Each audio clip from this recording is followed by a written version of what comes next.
Tonight on Cronkite News, play ball. Today was day one of the Cactus League. Find out what's happening around the valley. Plus, GCU's beach volleyball season starts this weekend. How these Lopes have a bond like no other. And money problems for the state's biggest shelter service. What it could mean for the people who need a place to sleep. Good evening and welcome to Cronkite News. I'm Lauren Avenatti. And I'm Jonah Krell. Thank you for joining us. Cactus League opening day is here, which means that we will be getting baseball for the next 9 months, Lauren. Yeah, Jonah, this may only be the beginning, but it is where these players begin working on their craft since they play a whole lot of baseball in a short period of time. Ana de la Cruz went out to the ballpark this morning to see what is going on around the valley.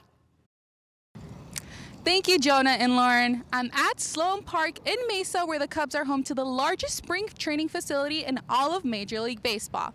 Today is the long-awaited Cactus League opening day with only one game on the schedule. The Dodgers squared off against the Padres earlier today in Peoria. The Cubs face off against their crosstown rival Chicago White Sox tomorrow. Earlier today in the clubhouse, I spoke to Brad Wick and the feelings associated with spring training games starting. I think if you're not nervous, you're not human, or you're not excited about baseball anymore. So yeah, butterflies and nerves, but it's just fun to be out there and getting it going again. We are getting one day closer to opening day, which is now only 35 days away. There are high hopes for plenty of teams around the league, so it will be exciting to see how they all play out. In Mesa, Ana de la Cruz, Cronkite News. The chase for a spot to play in October begins now. All 30 MLB teams will be in action for the first time on Saturday. And the Diamondback season officially begins tomorrow. They'll be coming off their first World Series appearance in 2 decades, which has many fans excited.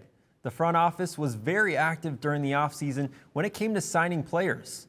Their biggest offseason addition, Eduardo Rodriguez, is slated to take the mound for Friday's opener against the Rockies.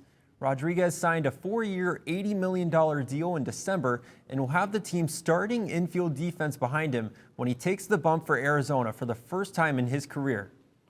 Yeah, Eduardo's going to throw in that game. I know that you're going to see a lot of excitement with the first group of guys that come out. You know, it's probably going to be our infielders, starting infielders, and I'll wait to start the outfielders the next day. I just got to get them staggered. But you're going to see an excited group that is going to go out there and play with energy. During the offseason, the Snakes re-signed Lourdes Gurriel Jr., traded for third baseman Eugenio Suarez, and signed free agents Jock Peterson and Randall Grichuk. Beyond just the Diamondbacks, this year's Cactus League season should be exciting. Some teams made some interesting moves in the offseason, from new players to new managers. Earlier this week was the Cactus League Media Day, where we heard from some GMs and managers. 2 managers that are new to their team this season shared their expectations for spring training and the work they will have to do to get ready for the regular season. Learning how to play baseball, period. And that includes every part of the game, becoming great teammates to each other, holding each other accountable, doing the work that has to be done. Really getting to know them is the best part, forming new relationships, and then from that perspective, just putting a team together. You get to do it every year, but this is a bunch of people that I'm getting to know and getting to know, what makes them tick, and that's a lot of fun. The Cactus League will run through Wednesday, March 26th. Tickets are fairly affordable, making it a great opportunity to get an autograph or photo with your favorite player. We often hear in sports that teammates are like family. Over at GCU, the beach volleyball team is taking that phrase to a new level.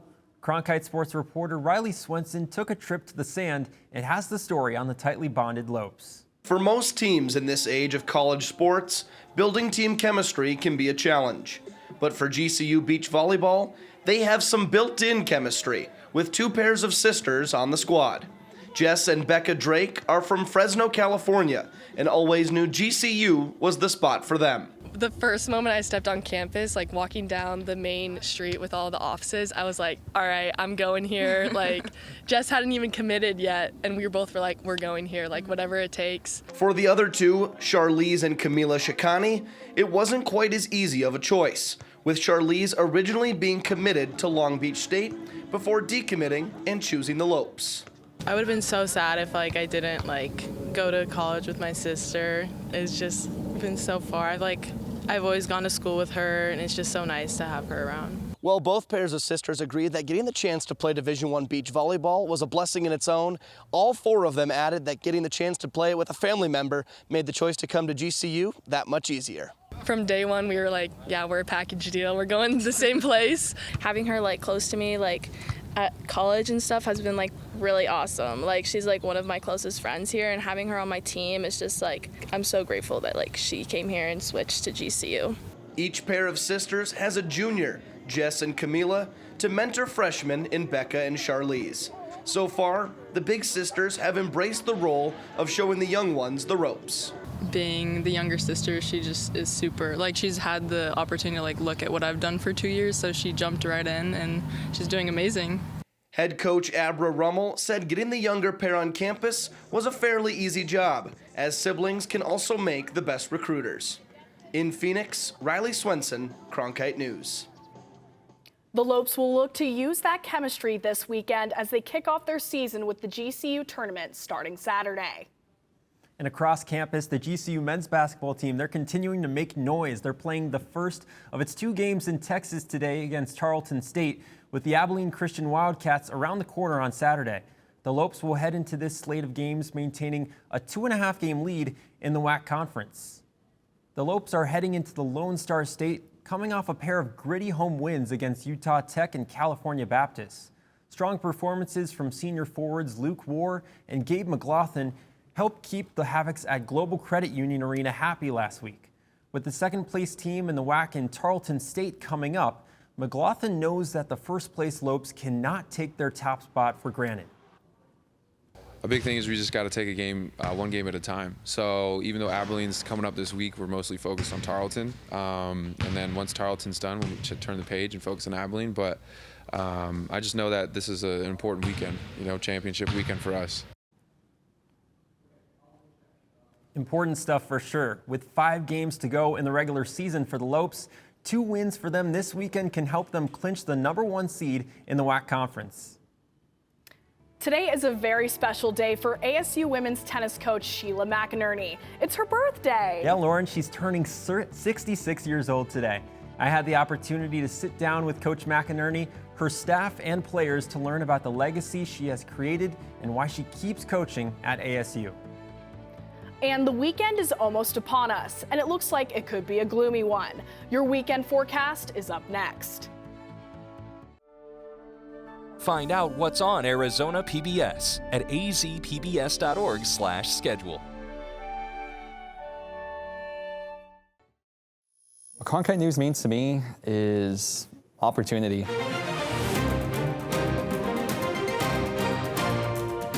We do news right at Cronkite News, serving a community ethically, honestly, and truthfully. And we can provide a necessarily different angle, different voice for those people that really need it. The students, they have a lot of passion for journalism. I get to do a lot of stories about the Hispanic community. And we have access to cover all of these sorts of events and get media coverage of all these different personalities and athletes, and that's just a huge thing. But it's also a chance for people here to be humanized. Individuals of all walks of life. Cronkite News will help take the next generation of journalists onto their next careers.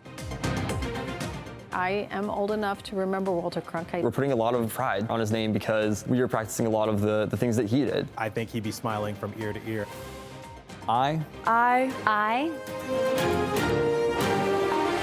are Cronkite. The Walter Cronkite School of Journalism and Mass Communications Phoenix Sports Bureau provides students with hands-on learning experiences and opportunities in sports journalism. From covering local high schools, colleges, and the pros, students get the opportunity to go live from our Facebook shows covering local, collegiate, and pro sports in the Valley. From digital reporting, broadcast, social media, and producing, there's opportunities for all. For more, go to cronkitenews.azpbs.org. With 40 years as the head coach of Arizona State women's tennis, Sheila McInerney's priority has always been about her players, handwriting notes to recruits, paying for road trip meals out of her pocket, and putting grades first. Yeah, and on the court, she's mastered the delicate balance between keeping it fun and bringing intensity to get the most out of her team. McInerney was named head coach at just 26 years old in 1984, and today she celebrates her 66th birthday. I had the chance to sit down with her to talk about the impact and legacy she continues to leave on the Sun Devils. From her courtside view, Sheila McInerney's focus is always forward, a luxury she's earned after 40 years at the helm of ASU women's tennis. I had opportunities, particularly when I was younger, to go to different places and was recruited by different schools, but I always enjoyed being here. But McInerney is the exception. Surviving the constant coaching carousel in collegiate athletics is no small feat, but the petite McInerney looms large over the Whiteman Tennis Center in Tempe, a testament to the relationship she forges and her competitive spirit. Anything that she does, she wants to do well, and I think that's what you see out on the court, whether that's, working with the players. She wants to bring the best out in them, she wants to bring the best out in the team. I guess something that maybe a lot of people don't really realize past the whole, super nice lady, super caring person and things like that, but yeah, super competitive. McInerney grew up in Rome, New York, playing tennis at a park across the street from her house. She played at USC on scholarship, where she contributed to 3 national championships.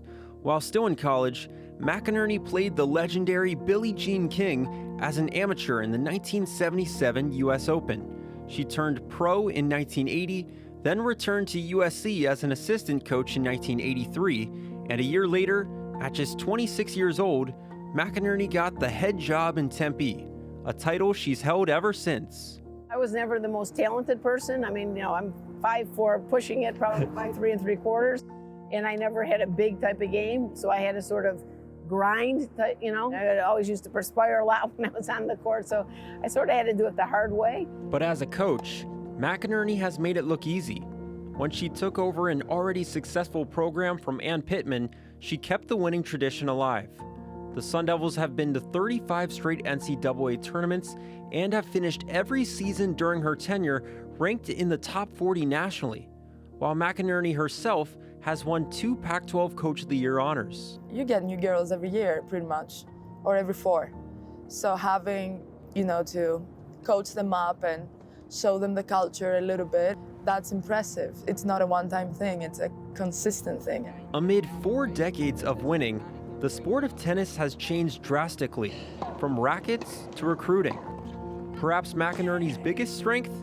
Her ability to adapt and keep up with the times. And even a few years ago, she was teaching me how to contact this person, and I was like, I had no idea, so she was also teaching me about technology, which is, I was very impressed by that. Normally I was like, that's my edge, I can teach Sheila that. Probably one of the first collegiate programs who were teaching open stance forehand, that was 35 years ago. And so same thing, you just got to make sure you're adapting and have good people around you too that can complement you for what you do. But the true legacy is that to her student athletes, she is Sheila, not Coach McInerney, an emphasis on the person before the player. Once I knew she had my back, I could be myself, I could mess up speaking English. It was a game changer for me. It was like a second mom. She was a second mom. She truly cared for us. My family life was a little bit crazy before I got there, and she just,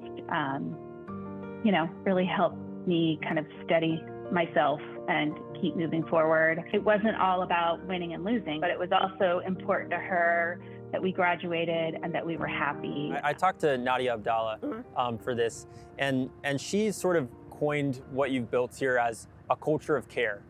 Can you describe sort of what goes into that? What's the saying? The kids want to know how much you care more than how much you know. Basically, you're responsible. I'm not married. I don't have kids of my own, but they're basically your kids for the time that they're here. And you certainly want to treat your kids really well. So you do the same thing with them. Of course, the ultimate question: when will Sheila hang it up?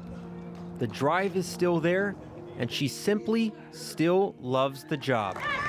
Is there any sign of you slowing down, or are you not thinking about that? No, I think you take it 1 year at a time. I think that's super important. I think the one thing, though, too, I think it's important that, when you always want to leave the program probably better than you found it, if you can. You love tennis, you love the kids, you love the whole team aspect of it, and I think that's, how could anything be better, really? Yeah. You get paid to do this for 40 years? Are you kidding me? Right? 4 decades strong and still going. A dream job for a lifetime. It's been a beautiful few days around the valley, perfect for some tennis. But as Sydney Whitty tells us, the sunshine may not stick around for long. We have quite a beautiful evening ahead of us. Right now we're sitting at 69 degrees, and that's only going to dip down just a little bit to 64 at 10 p.m. this evening. We will be seeing some light cloud coverage throughout this evening, and that will continue into tomorrow, and we'll see that across the state, and that will continue throughout this weekend also. It will be very minor, but it will be there. Taking a look at our low temperatures across the state, 54 in Phoenix, 24 in Flagstaff, 48 in Tucson, and we'll be in the 50s all along the Colorado River, 54 in Bullhead City, Yuma at 55. And a look at our high temperatures for tomorrow, 81 here in Phoenix. We haven't seen that in quite a while. 78 down in Tucson, 48 in Flagstaff, and 78 in Lake Havasu City. Taking a look at our 8-day forecast tomorrow and this weekend, we'll have some pretty sunny skies, and we will be above average for this time of year until Monday, when those clouds do return through Wednesday. And Thursday and Friday, it looks like we'll be back above average for this time of year. I'm Sydney Whitty at the Cronkite Weather Center. Back to you. I'm Jesse Broaders with a preview of your headlines from across Arizona, including the results of a new poll for the upcoming Arizona Senate race. Plus, find out why a Valley library system is one of the biggest in the world. Those stories and more after this quick break. What Cronkite News means to me is opportunity.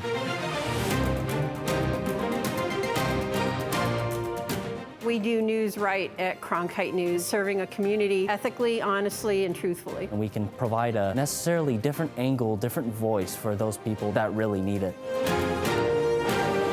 The students, they have a lot of passion for journalism. I get to do a lot of stories about the Hispanic community. And we have access to cover all of these sorts of events and get media coverage of all these different personalities and athletes, and that's just a huge thing. But it's also a chance for people here to be humanized. Individuals of all walks of life. Cronkite News will help take the next generation of journalists onto their next careers. I am old enough to remember Walter Cronkite. We're putting a lot of pride on his name because we are practicing a lot of the things that he did. I think he'd be smiling from ear to ear. I. We are Cronkite.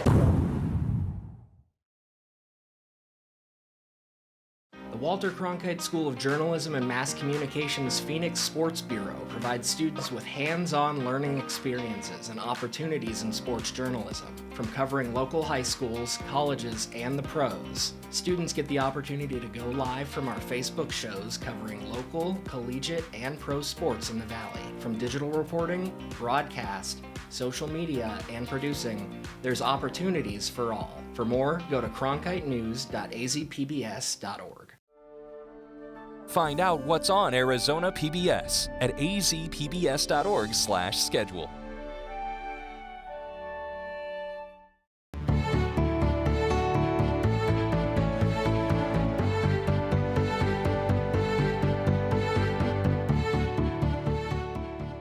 Welcome back. I'm Jesse Broaders, here with your news across Arizona. A new poll this morning shows a preview of how the race stands for the U.S. Senate seat. According to a public opinion poll from Noble Predictive Insights, in a hypothetical Senate primary, Democratic Representative Ruben Gallego leads 10 points ahead of Republican Carrie Lake. But when current Senator Kyrsten Sinema is added to the poll, Gallegos' lead on Lake drops to only 3 points. The Central Arizona Shelter Services, or CAS, is facing a budget shortfall despite the city of Phoenix approving additional funding. On Wednesday, the city of Phoenix reallocated a little over $1 million of federal funding to help CAS meet its budget shortfall. However, they are still short hundreds of thousands of dollars. CAS uses funding to support shelters across the valley. but may have to cut back on 24-hour services, which could force some people out of shelters. Now to a library without walls. One library system in the Valley ranks as one of the biggest in the world, but not in the way you'd think. Cronkite News reporter Leslie Chapman has a look at the modern library landscape.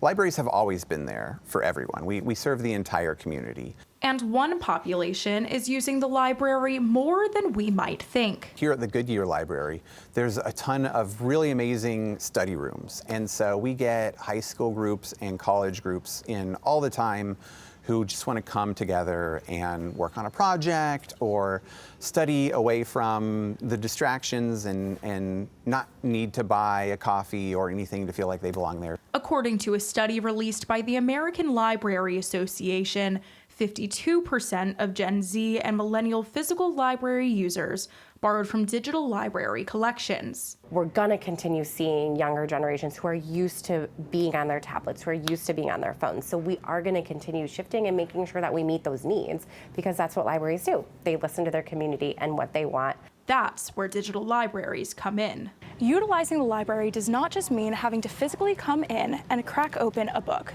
In fact, you don't even have to leave the comfort of your own home to use the library. A digital library is a collection of virtual content, such as ebooks, audiobooks, and movies that can be borrowed from apps like Libby and Hoopla. In 2023, we hit 6 million digital checkouts in that Greater Phoenix Digital Library, which to me is huge. That ranks us as number 11 in the world, not just the country, of digital checkouts. So we have a ton of super readers here in Maricopa County that are checking out a ton of ebooks and audiobooks. And so we're really trying to make sure that whether you want to visit us virtually or in person, whether you're young or old, whatever walk of life you come from, that we have a place and a book for you. In Goodyear, Leslie Chapman, Cronkite News. In 2023, the Maricopa County Library District circulated more than 7 million physical and digital checkouts. All Maricopa County residents can access digital content for free with a valid library card from any of the 14 public library systems in the county.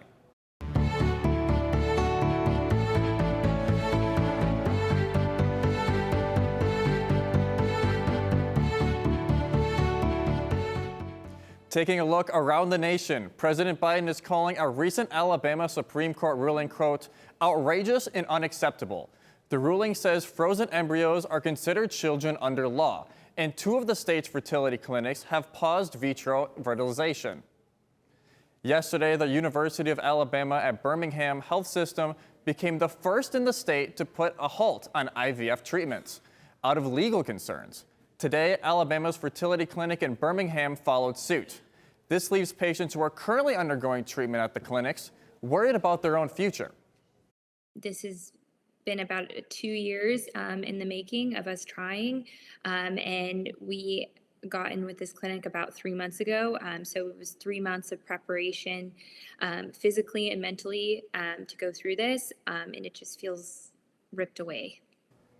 The White House is considering taking executive action at the U.S.-Mexico border, a maneuver that could limit migrants' ability to cross illegally. House Republicans blocked a bipartisan border bill earlier this month, and the Biden administration reportedly has been exploring options that could be used without congressional approval. The administration is weighing using parts of federal immigration law that were repeatedly used by former President Donald Trump to crack down on the southern border. As of now, a decision has not been made. That's it for your news headlines. For Cronkite News, I'm Jesse Broaders. Now back to you. Thanks, Jesse. Coming up next, the lottery meets football. One Baltimore Ravens fan is now really looking forward to football season. Why this football season is going to be extra special for a longtime sports fan in Maryland.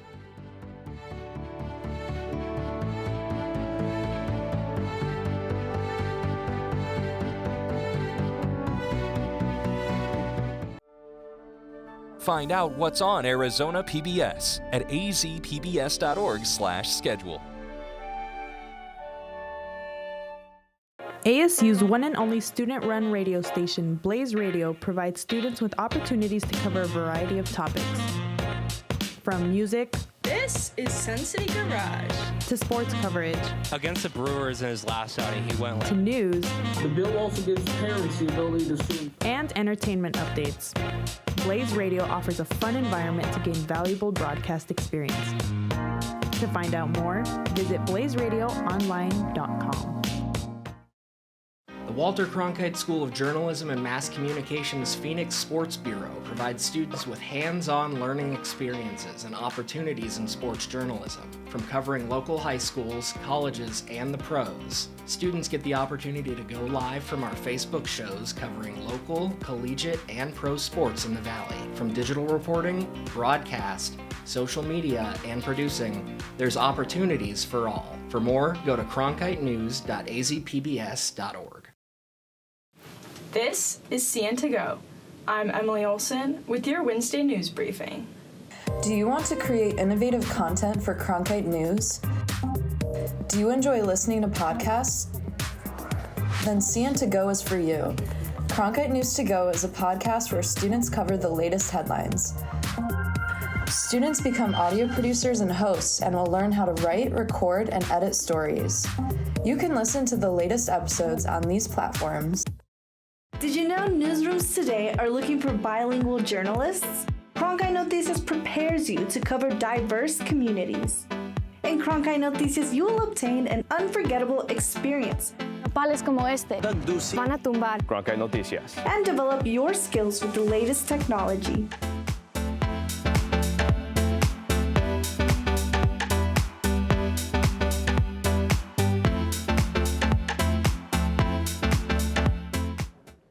One Baltimore Ravens fan has an extra special reason for counting down the days until football season returns. And Lauren, on Wednesday, he won 2 club seats for every game at M&T Bank Stadium for the next 20 years.